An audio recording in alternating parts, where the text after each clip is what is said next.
Hey family and friends, Jason Alisea with Mutual Federal Bank, Senior Mortgage Loan Originator. I'm super excited, super blessed to have a guest speaker today, Jorge Diaz with Revive Financial Services.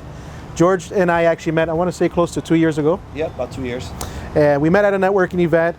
After that event, we immediately decided to create a meeting to talk about providing financial service literacy to the community on the basic steps of home ownerships. You know, what does it take to get into a home, why your credit's important, the process on lending, and so on.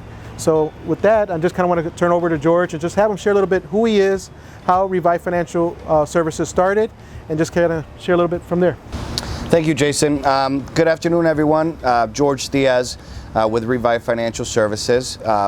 Been about 20 years in the credit and collections industry, and about a year or so ago, I was looking at an opportunity to really start, like we talked about, educating our community. So there's always myths and stigma regarding credit. And one thing that really drove me to start Revive Financial Services is to help our communities learn that they are able to have good credit, that they're able to manage credit, establish credit, and be able to get themselves in a position to be able to purchase homes and whatever it is they want to do. So as far as the name Revive is concerned, it really means that, you know, what does Revive mean? To bring back to life. Unfortunately, they don't teach finances in school. They don't teach you how to manage your credit, and a lot of individuals get a credit card at 18 years old, they max it out, they don't know what to do, and they end up in bankruptcy. And then they feel like they have nowhere to go. With Revive Financial Services, we're here to educate our clients, guide them and coach them, and then put them on the right path toward restoring their finances, their credit, so that they can get ready to purchase a home. Love that. Love the name. Thank you. I'm sure, can imagine it's not easy to come up with a business name. So, you know, what did it take, or how did that come into mind? So interestingly enough, I prayed about it. I really did. That's a true story. Something that I wanted to make sure is that my business had Christian values, which is what I value. And I seriously, a lot of people may think it's funny, but I was praying about it. You know, Lord, what is it that I should name my business? And I went and I continued and it just came to me. It revive, you know, bring back to life, restore. And that's exactly what we're about. It's really helping our community and anybody that just feels like they have no out because their credit is gone or their finances are not under control, to let them know, hey, we're here, we're gonna guide you, we're gonna coach you, and we're gonna get you where you wanna be. I love it, I love it. And I don't find anything funny about the whole fact of praying. As a man of faith, I believe that it's required. We should Yeah. you know, Amen. seek guidance from our Lord and ask Him to provide that clarity for us. So that's awesome, man. I agree. I think it's a great name, and it serves the right purpose behind it. Absolutely. You know, there's many out there that when I ask the question during the lending process, you know, do you know where your credit's at? Immediately it's, for the most part, no, I don't know where it's at. And I think it's at this range, or I think it's good, but no one really knows, and they don't understand the process behind it.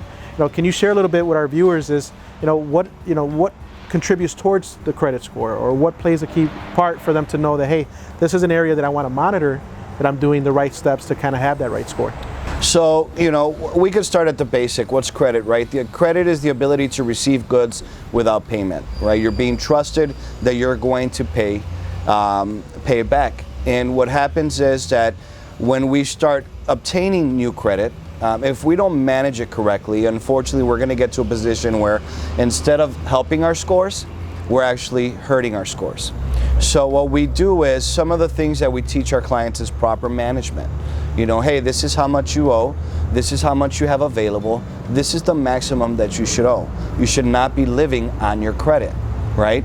If you're making it a habit to live on your credit, then you need to really step back and rebudget yourself and really think about your strategy moving forward.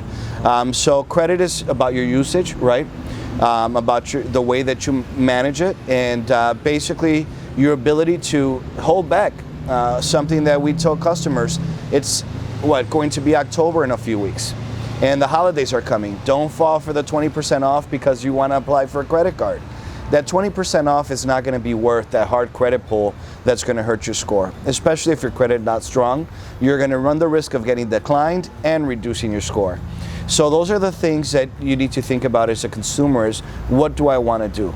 And then when you get there, you know, some people come and say, you know, George, my credit is terrible.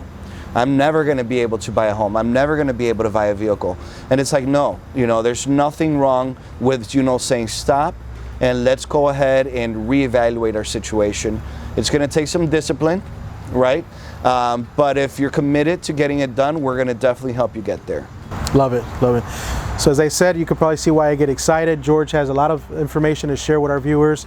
Along with that, you know, I reached out to George. I said, George, I'm making a comeback to the lending industry. You know, for the last 8 months, I was with Horace Mann as an insurance consultant, and I'm making a decision to come back. And I want to form our team again. I want to put us back in a position to be able to offer these home buying seminars to the community, to be able to provide that free financial literacy, because you said something key. They don't offer this in school.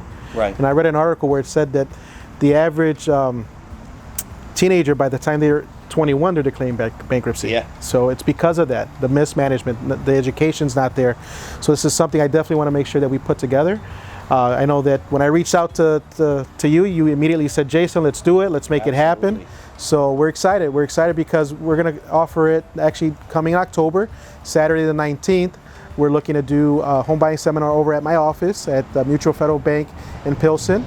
We're going to have it between 11 a.m. to possibly 1. You know, it's going to be a good time, and it's going to be absolutely free, so make a point to come out and join us. Yeah, come out, get educated, and let's have a good time. Absolutely. It'll be great. All right, well, thank you for making time to come out today and to sharing some great tips with the viewers, and I look forward to us working together again and providing value to the community. Thank you, brother. Appreciate it. Thank you. All right.